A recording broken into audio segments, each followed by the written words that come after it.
West, y'all.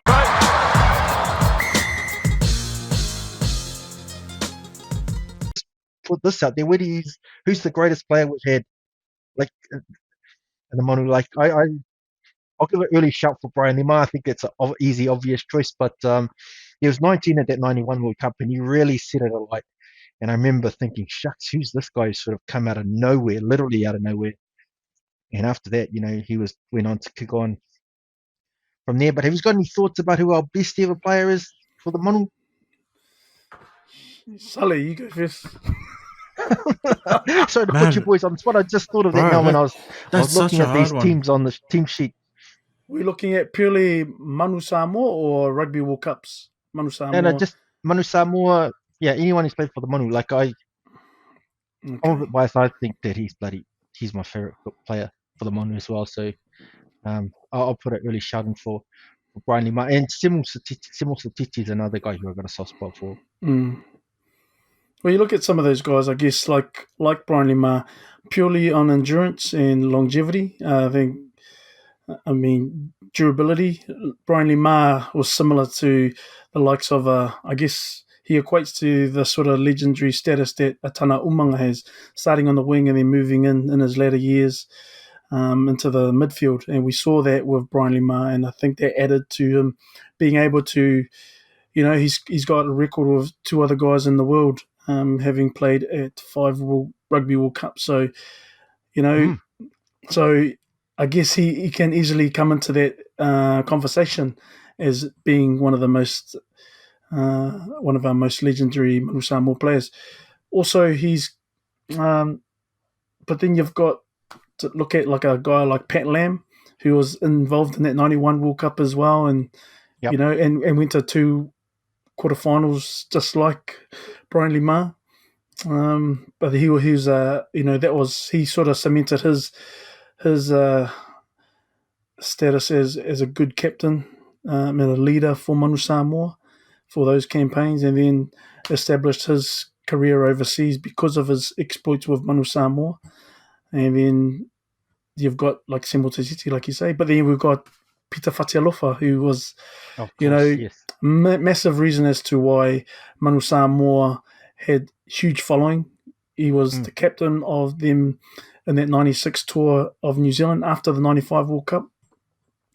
And I just remember John Campbell being in awe of him, just still shaking salt over his food for the longest time and being in disbelief as to how much salt Peter Fats was eating. But again, there could be others. Census Johnson for the amount of games he's played. Does he come into that conversation? Because I think Brian Lima, 66. No, Roger. Roger, I'm just going to put it out there straight away. No, your friends are in the Manu Samoa. We're not talking about your friends are in the Manu. We're talking about No. I'm just talking about. Come on. We'll go caps. How many caps? So again, Census Johnson in terms of caps is up there as well. So right.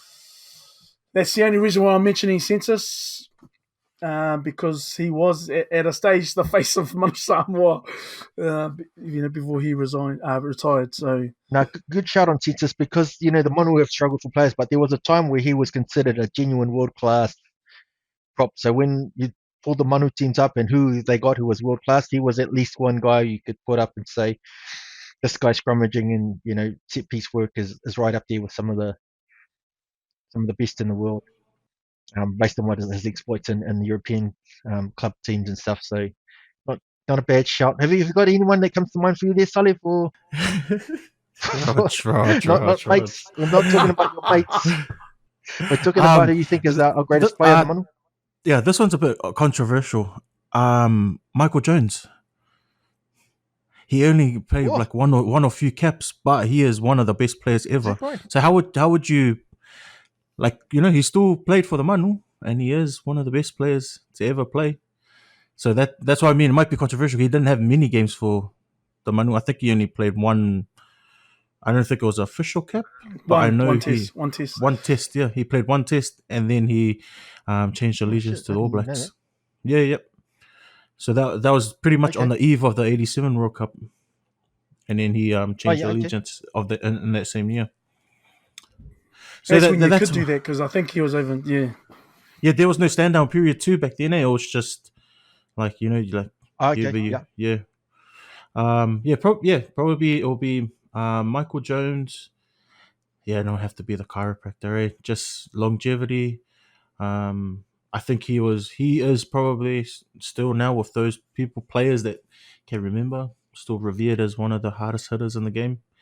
And that's from a winger, like Yeah. that's unheard of, eh? Like, and that's what I mean. Back to that 99-1 team, man. You go right throughout that whole field, everyone could probably put you flat on your ass, and like to Yeah, see yeah. to see wingers pull off that kind of hits.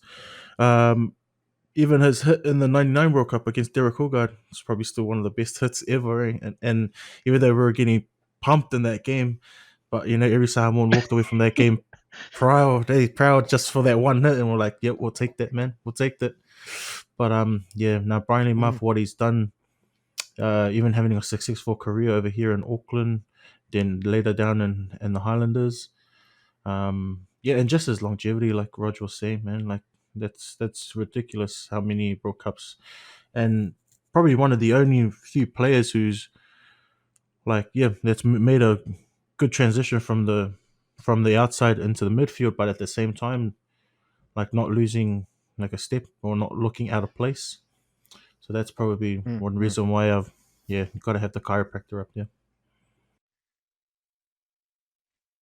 Yeah. To'o is another guy who deserves a shout. Just looking at some of the player records. So Brian Lima is obviously the most kept.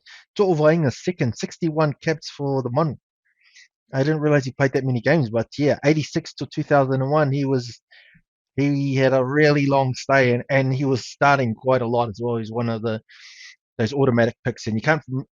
Anyone who watched him play, he had that footwork as well, which is outstanding. Any love for 2CPC? Just I'll put a shout out for my old Messi High mates. Hey, I was one of his harshest critics in the last World Cup, only because I think he played a World Cup too long.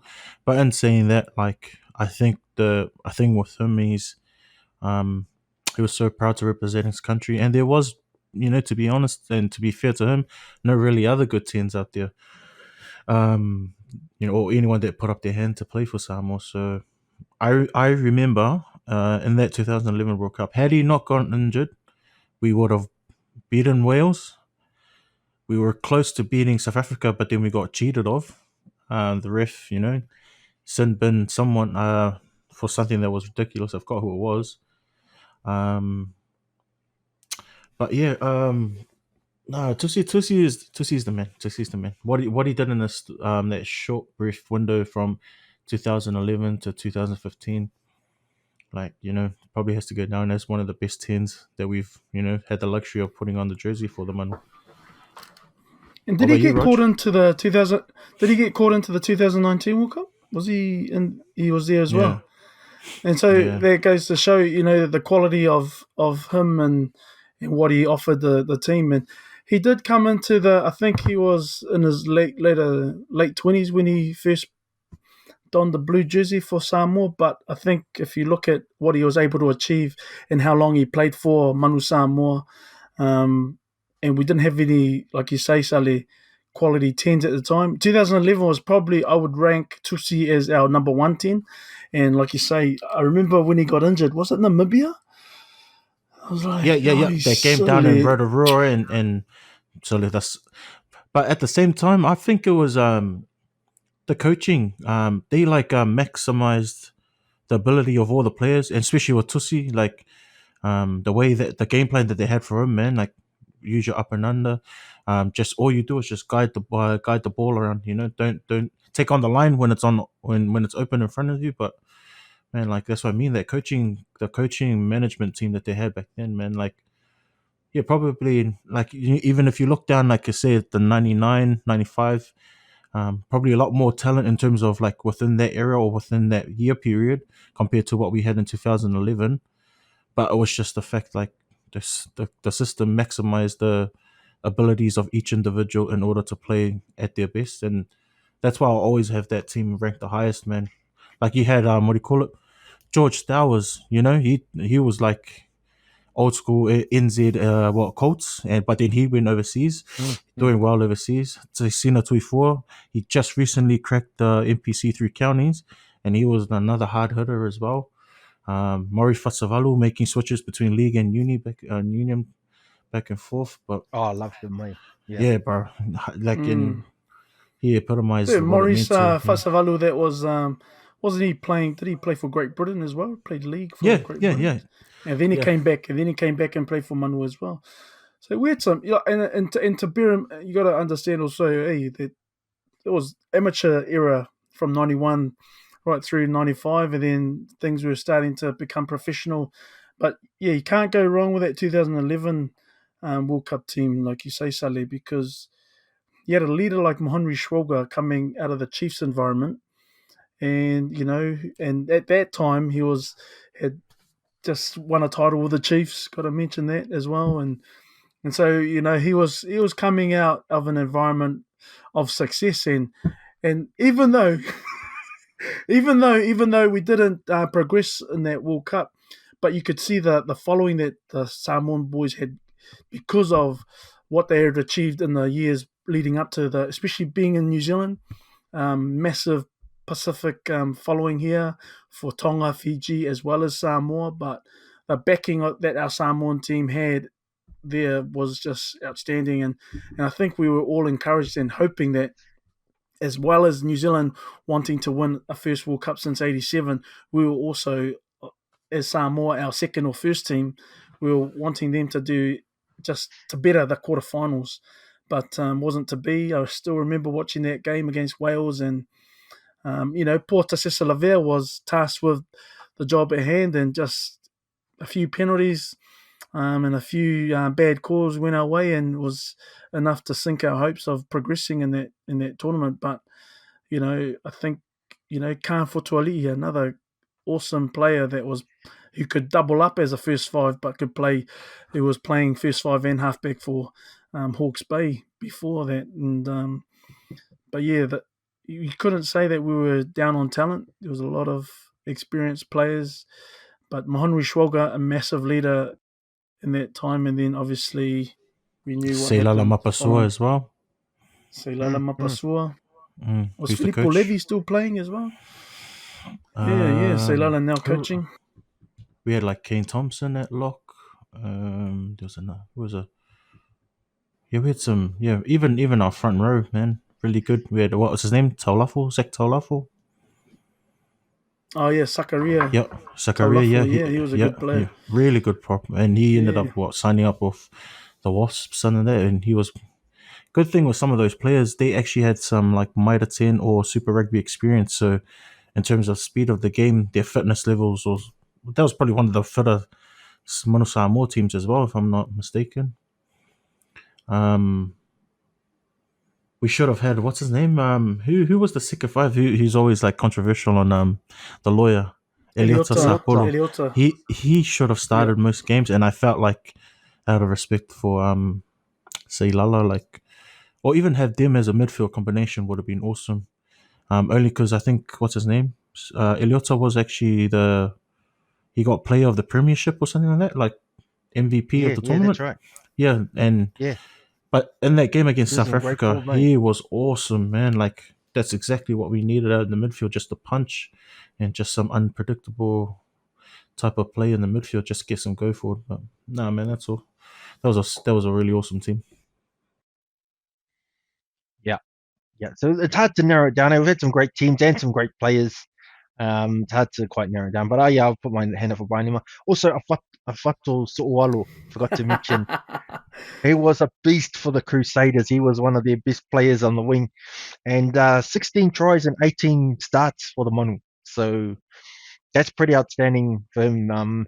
But I just wanted to look at moving on a bit. But